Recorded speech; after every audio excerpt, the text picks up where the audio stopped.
Rebel salute for everyone out there. This is Kenya Revolutionary.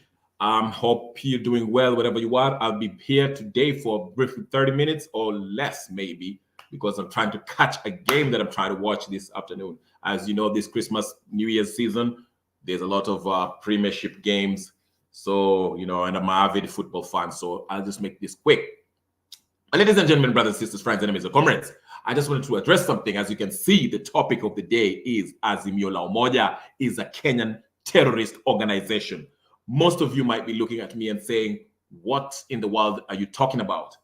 Why would you call Azimio a terrorist organization? It's not too far-fetched, ladies and gentlemen. We have to define what a terrorist is. What qualifies one to be called a terrorist organization?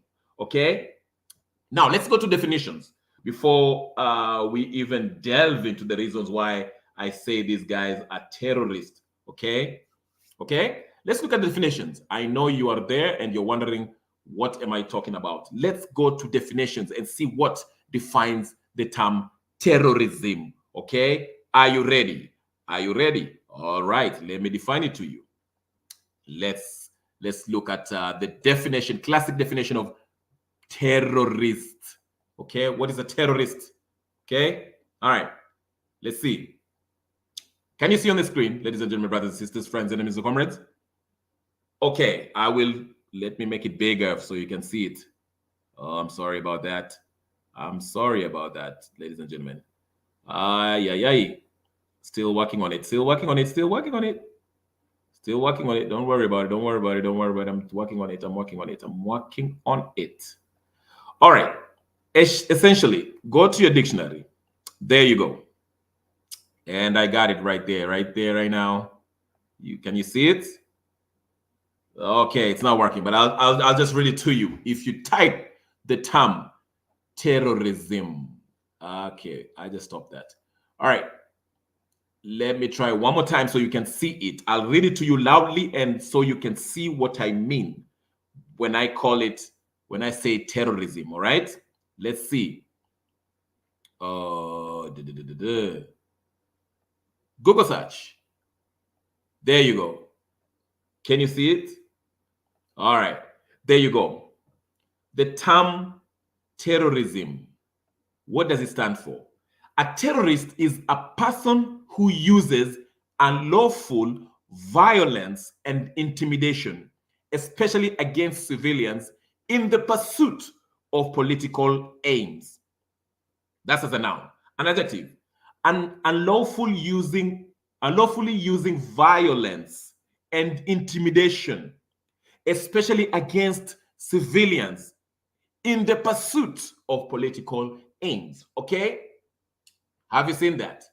So, a terrorist is a person who uses violence, unlawful violence, to intimidate civilians for a political aim or gain.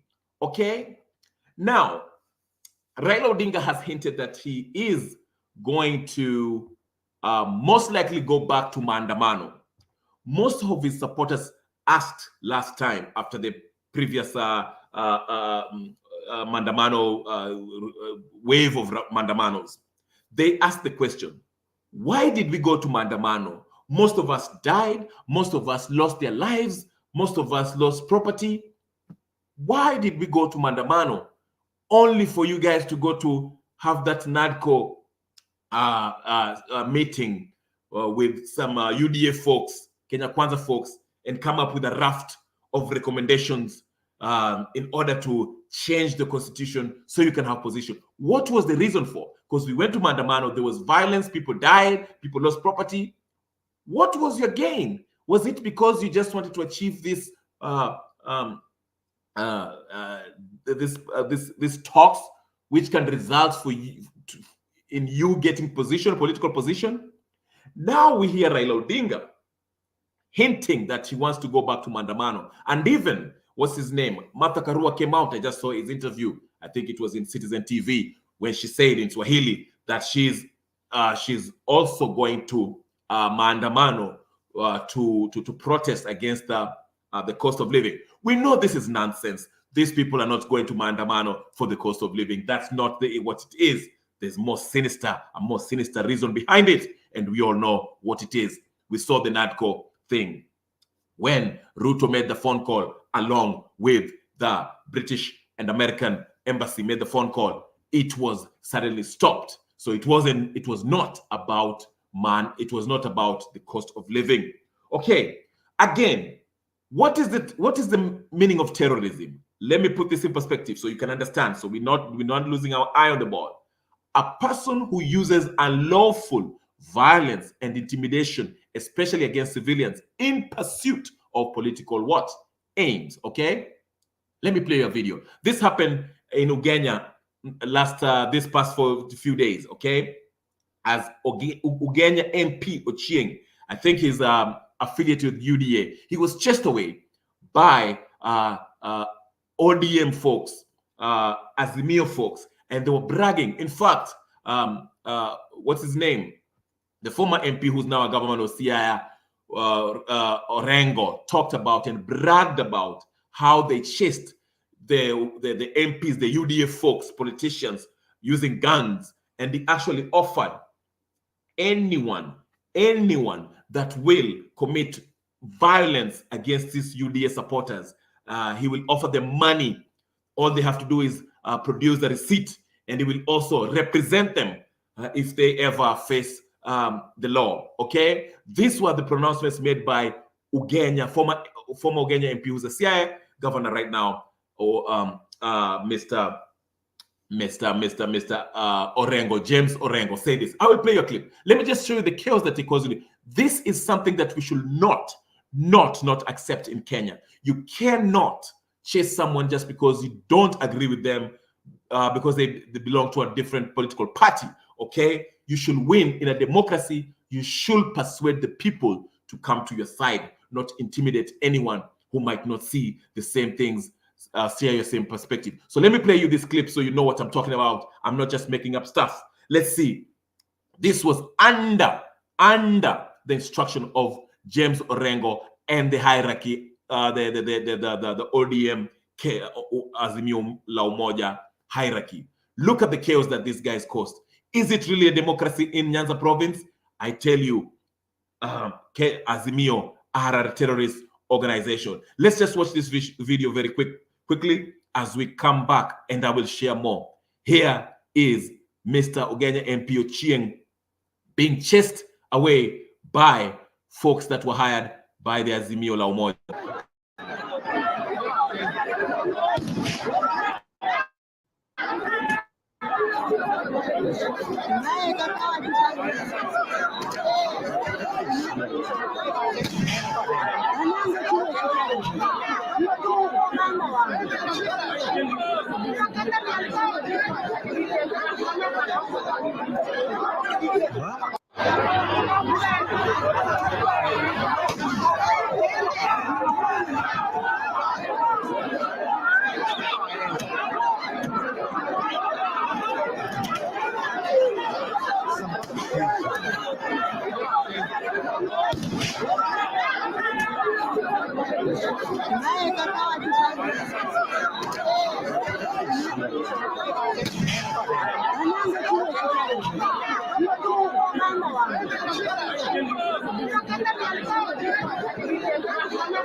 Ladies and gentlemen, there you can obviously hear gunshots, and you can see the chairs were being thrown at this Ugenya MP, Mr. Ochieng. His only crime in this was that he belonged to UDA party. Ladies and gentlemen, brothers and sisters, friends, enemies, comrades, it's 2023, and this level of intolerance is unacceptable in a country that boasts itself as being democratic. We cannot have this. And to make matters worse, the culprits in this, they said openly that they shall not allow anyone from UDA, and that anyone from UDA shall be roughed up, shot, have violence committed against him or her. Here's Orengo spewing this kind of vile nonsense. I'll play your video if you think I'm lying to you. Let's watch Orengo make such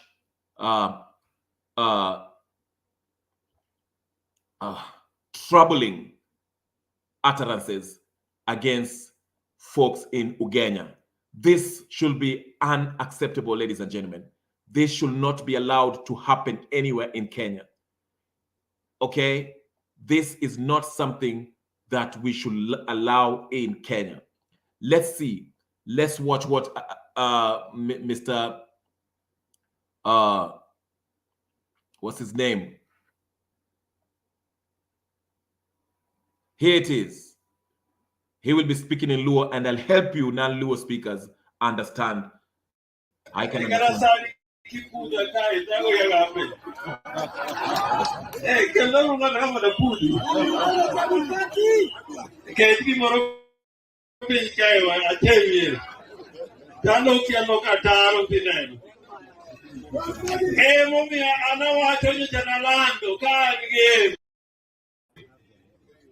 Ni kama antie ongeja yuda uda moja lose.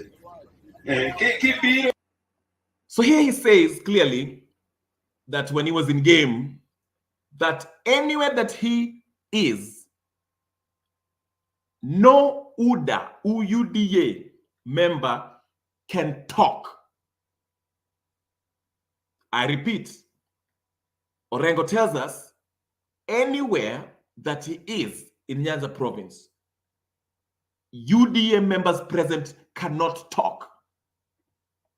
That's what Orengo says. Let's continue.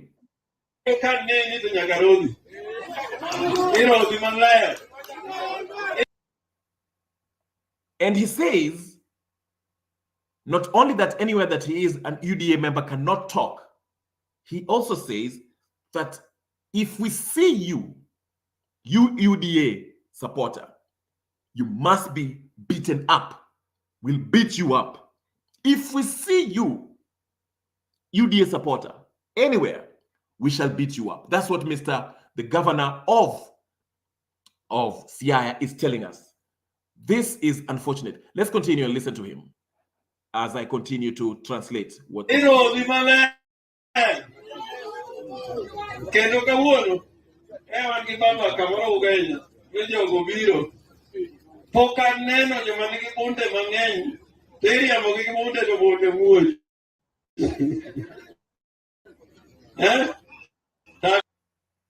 You see how cringeworthy that was.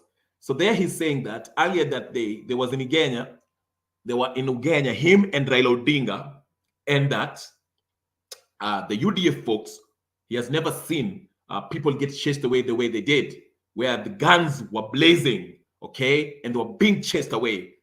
Actually, that event that he's talking about is the one that I played you before this clip. Remember that I showed you up there when the violence was happening, the guns were being busted up? That's the event that he was talking about, where he's boasting of how UDA supporters, UDA-aligned politicians in Nyanza province, in Ugenya, were chased with guns being busted towards them, and chairs thrown away, and those UDA guys were chased away, as you saw in the clip that I played for you. But let's listen to how evil and unfortunate this pronouncement by a governor. Listen, it gets worse, ladies and gentlemen.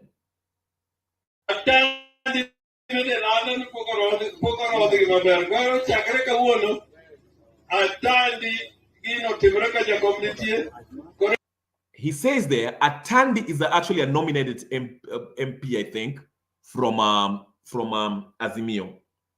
And he's saying that Atandi actually said that those guys who were beaten were not beaten enough. And starting today, Atandi is going to be the commander-in-chief in Nyanza province, where anywhere they see UDA supporter in Nyanza, they will be beaten up, roughed up proper. Okay, this is what our CI governor, a high-ranking Kenya Azimio la Umoja folk person is talking. Okay. Commander in chief for the whole of Nyanza.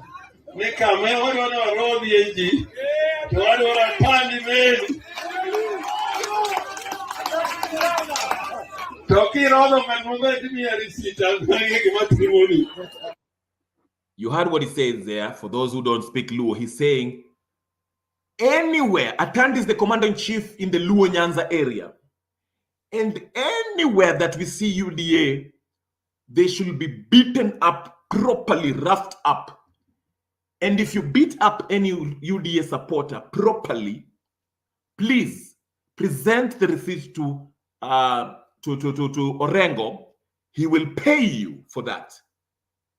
This is what our governor, a full governor, is spewing in public display. How outrageous this is. Let's continue. It gets worse.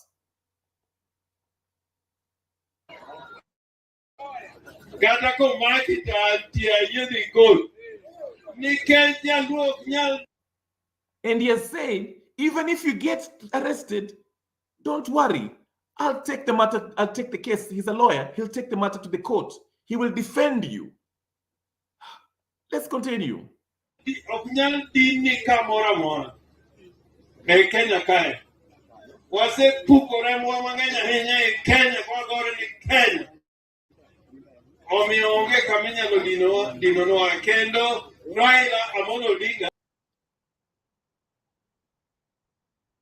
Ladies and gentlemen, I told you, I read you the definition of a terrorist. Okay? What is the definition of a terrorist? A person who uses unlawful violence and intimidation, especially against civilians, in pursuit of political aim.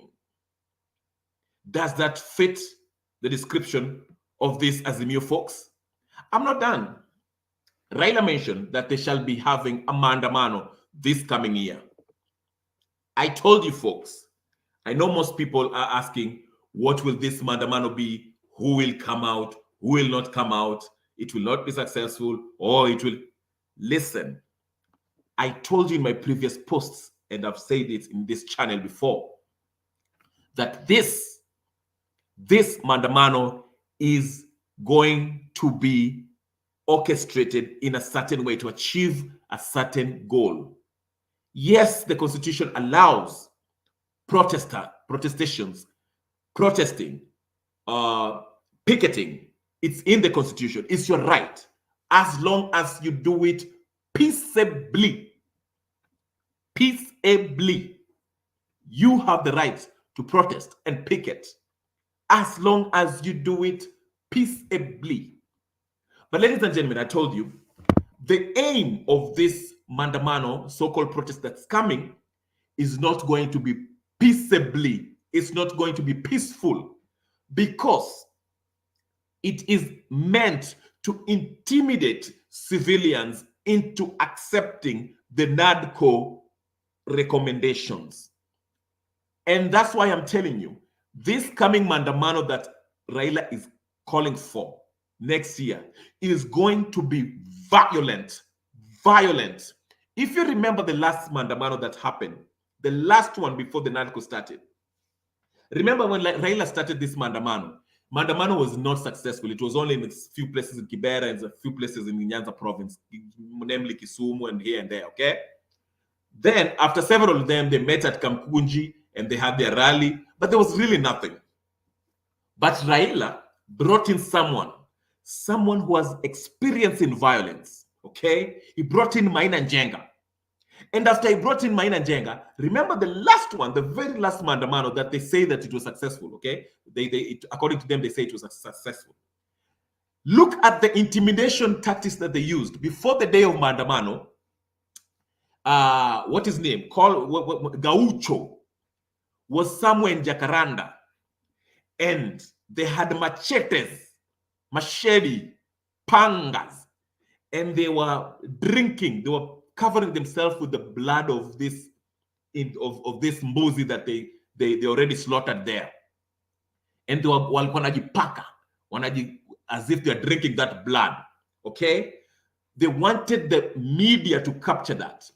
Then there was a video floating around of so-called Mungiki who had a bunch of machete, okay, and they were also slaughtering a goat.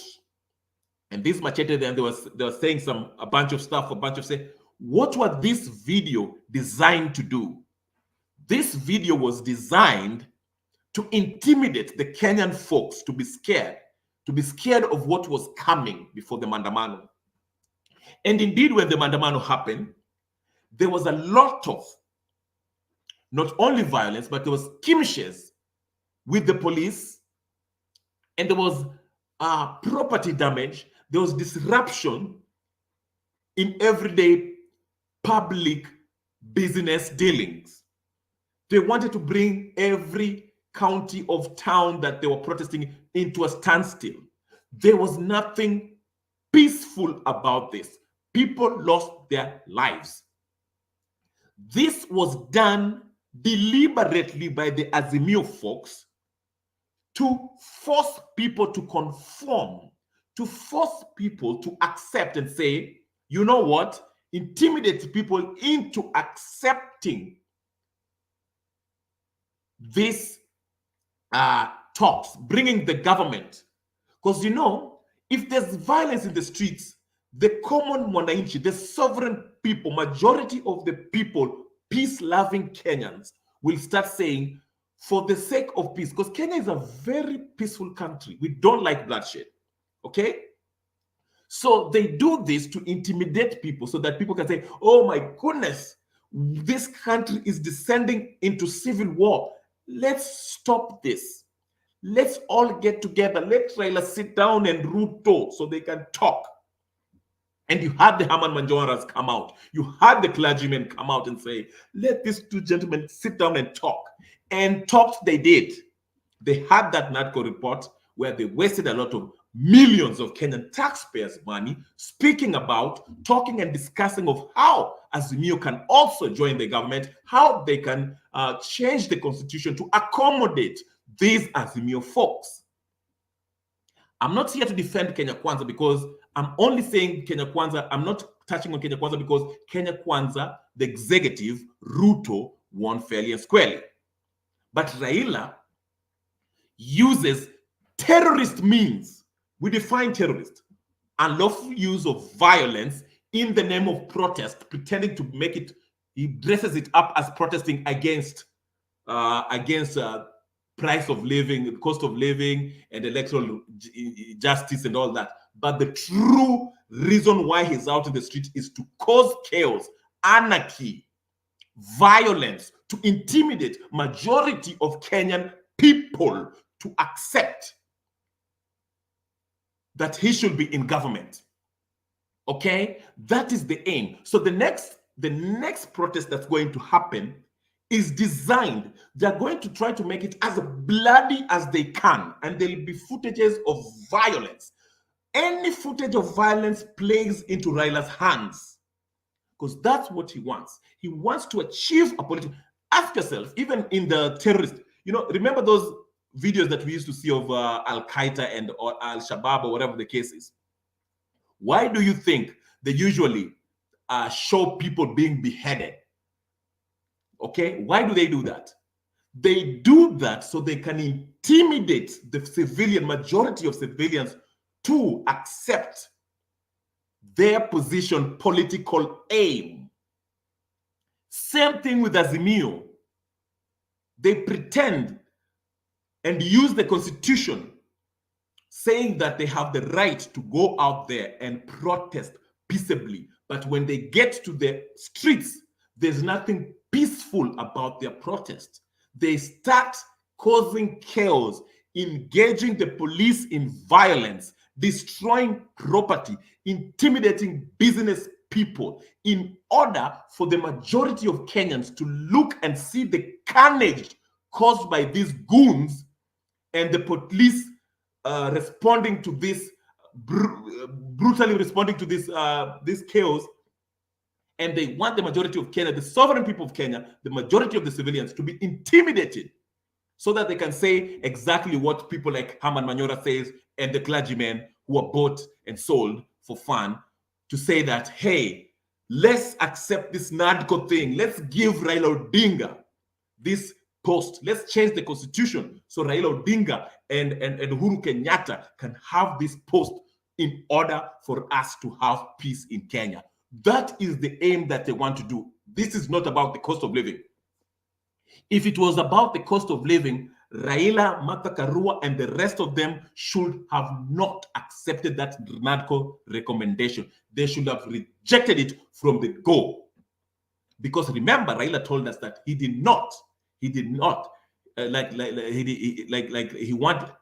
agreed with the recommendation, but he said that he'll keep on fighting for the cost of living in other ways, giving himself room for this mandamano, because he knew most Kenya are rejecting this NADCO nonsense by Kalonzo Musyoka and Kimani Ichung'wah, but they know they cannot actualize this NADCO stuff because number one, it's illegal, number two, majority of people don't want this idea of changing the constitution in order to create positions for people like Raila Odinga and Uhuru Kenyatta.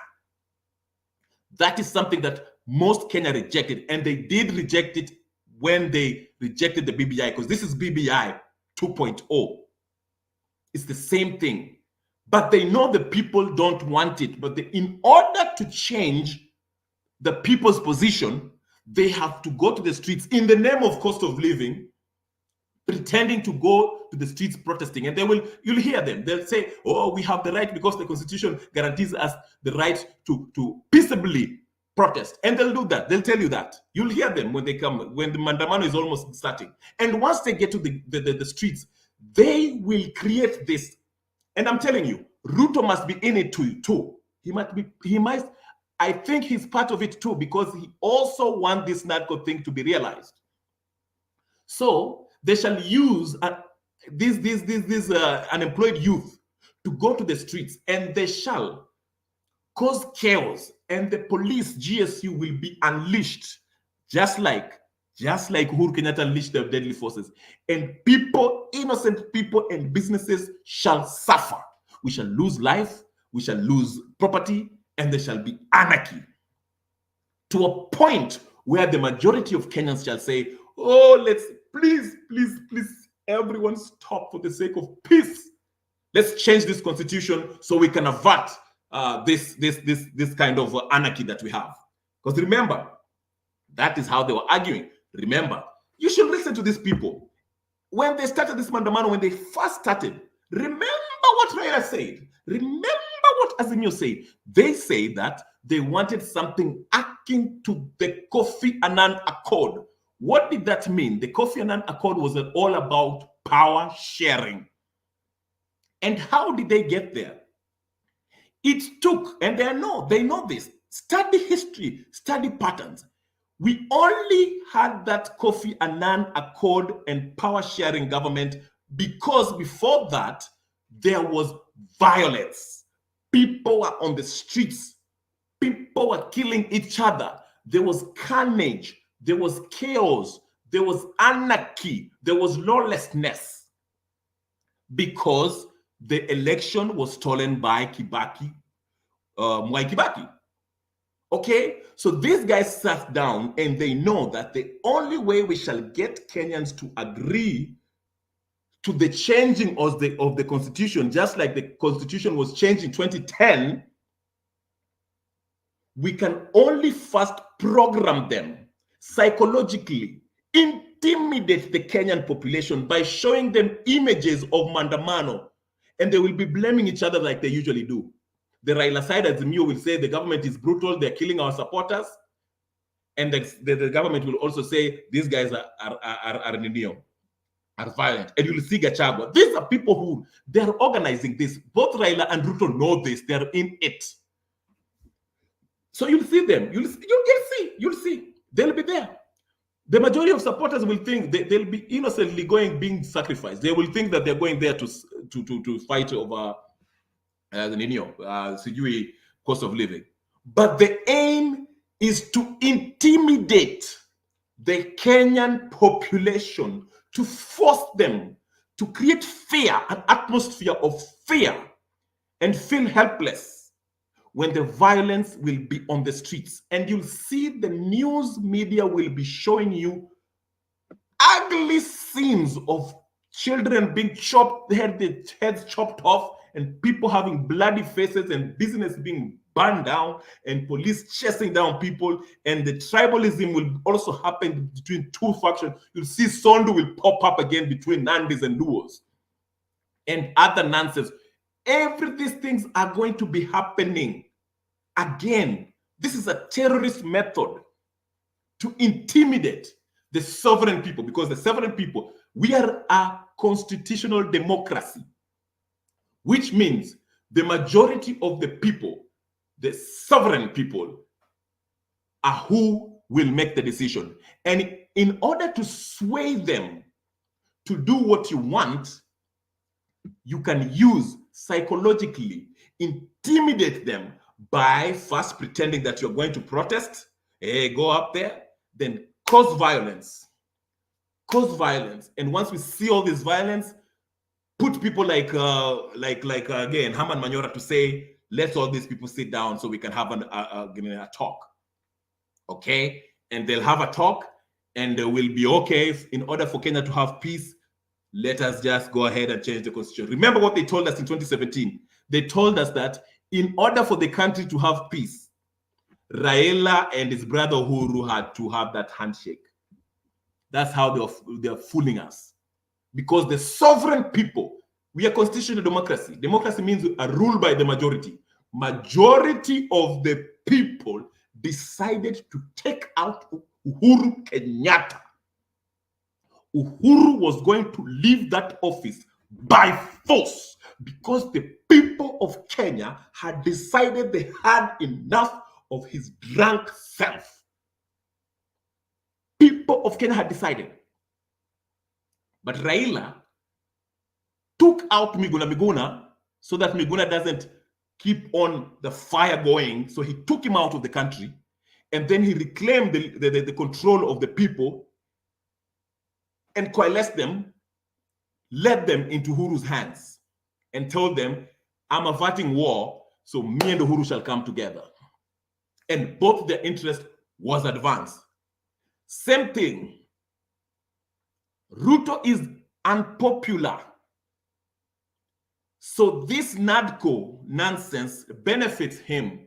He will retain his seat as the president. Then he will give Raila the prime minister position, and Uhuru Kenyatta can have something, Mudavadi can have something. All these clowns will have something so that they can continue ruling us unopposed.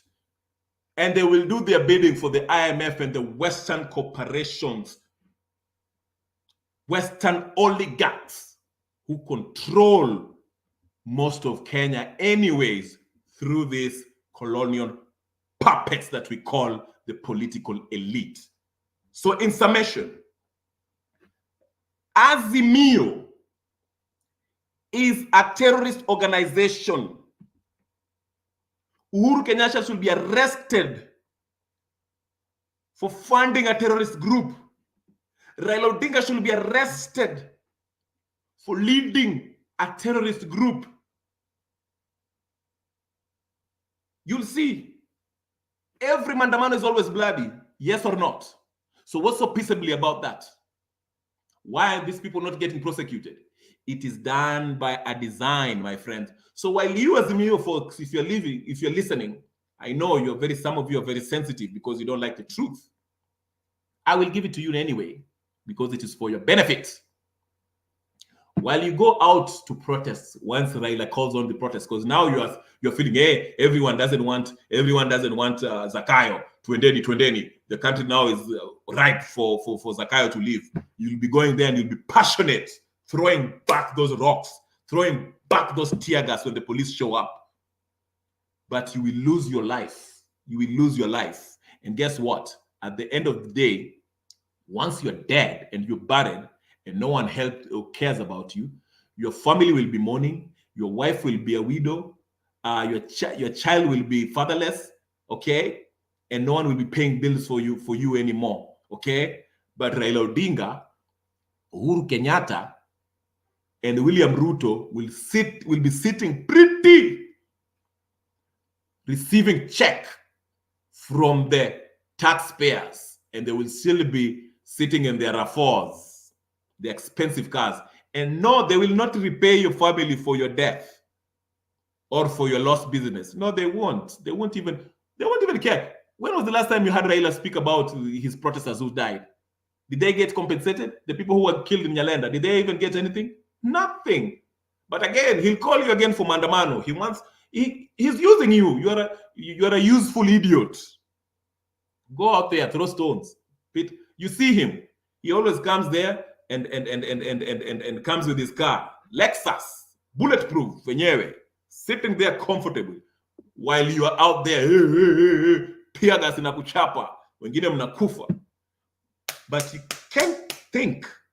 You can't think for yourself. You're like,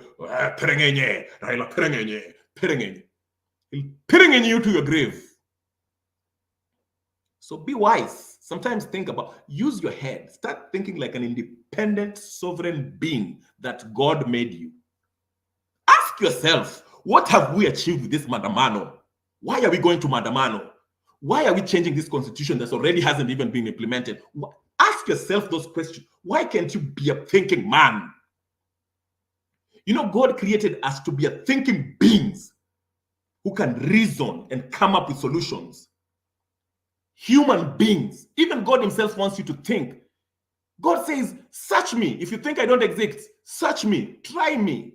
He wants you to use your mental faculties, your intellectual ability. Reason. If God doesn't exist, where did the sun come from? Where did these plants come up? Where ask yourself. God is saying search. In other words, God was saying, use your brain that I've given you, your ability to think. A man is a creative being. God made you creative because he's a creative God. So shall you be. Even though most of us rebel against it, but I'm just saying, I hate to sound like a preacher, but I have to. Sit down and think. Why is this people keep on telling us mandamano? We've been to how many mandamanos now? When did the cost of living go down? Wait, we first started with it was about electoral justice. Now it's not about electoral justice. Oh, now it's mandamano, eh? Oh, Jose Camargo, where's Jose Camargo? Then Raila told us, hey, we are going to have the mother of all mandamano. The next day he had Homa. Conveniently, he had a flu. He didn't show up. Can't you think? Why can't you think? Why can't you think? I'm begging you to think. Why can't you think? For how long shall these people, just because you speak the same language? Oh, he's a Luo like me. Oh, Kalonzo is a Kamba like me. Karua is a Kikuyu like me. Ruto is a Kalenjin like me. Can't you sit as a human being, sovereign being, and think for yourself? Logically, what want to enjoy, and we keep on going, and you're sitting there, Kubali, you agree with this, you're complicit because you let these things happen on your watch. Every time wanakudanganya na wewe pia you're falling for it every time. Vijana we, tialala. Tibim, tabam, then you die. Probably go to hell for the rest of your life. Raila will go back to Karen, him and Uhuru and Ruto. Now watapigiana simu, and you'll see them tomorrow with champagne. Hey, we've reached a compromise. Kenya is going to be peaceful. Hey, while you still be poor. And you're still hating your brother. Oh, hey, ni wale wa Kikuyu, they don't want their business they don't never want to come for mandamano. And the Kikuyus be looking at you, hey, ni wale wa Jaluo, watu wa kung'oa reli. Oh, wale wa Kalenjin ambao wanachukua kila kitu, sijui nini. You don't see how these people divide you and use you to maintain the status quo. Nothing will change if you keep on doing things on their terms. Enough of preaching, ladies and gentlemen. Let me go watch Tottenham and Brighton, and Arsenal is playing West Ham later on. I have been yelling for enough time. But ladies and gentlemen, all I'm asking is use your head. Use your head. You're not stupid.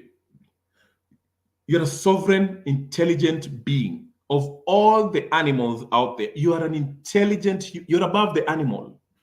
You're not an animal as science is telling you. You are an intelligent folk. Una akili.